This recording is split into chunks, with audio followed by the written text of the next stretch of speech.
Boker Tov à toutes et à tous. Le peuple d'Israël est comparé à l'eau, au même titre que l'eau peut se répandre et couvrir d'immenses espaces, fertiliser des déserts, ébranler des montagnes, creuser des chemins, et ce, malgré la présence d'obstacles importants. Quand cela se passe-t-il? Lorsque le peuple d'Israël correspond à l'état liquide. Lorsqu'il était dans un état, je dirais, gelé, alors il n'a aucune force. C'est la même chose pour nous, l'homme Israël.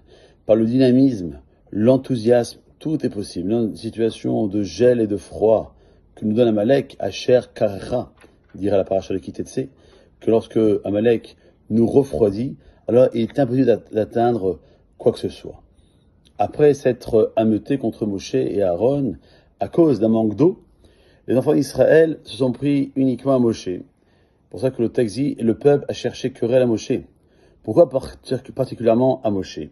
On nous explique la chose suivante, que pendant les 40 années de pérégrination dans le désert, nos ancêtres avaient à leur disposition un puits, par l'intermédiaire de Myriam, qui avait longuement attendu,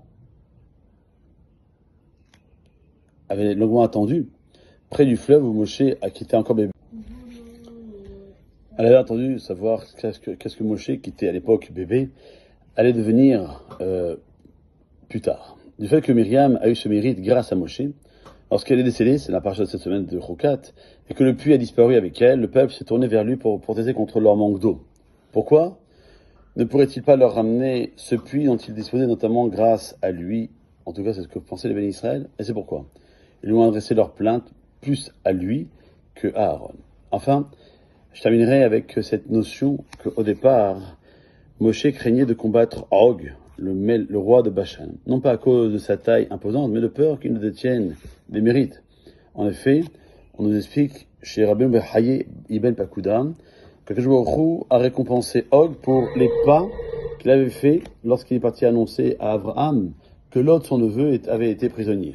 Ainsi, lorsque Moshe s'apprêtait à lui lancer la guerre, il a appréhendé en disant « J'ai 120 ans et il a 500 ans.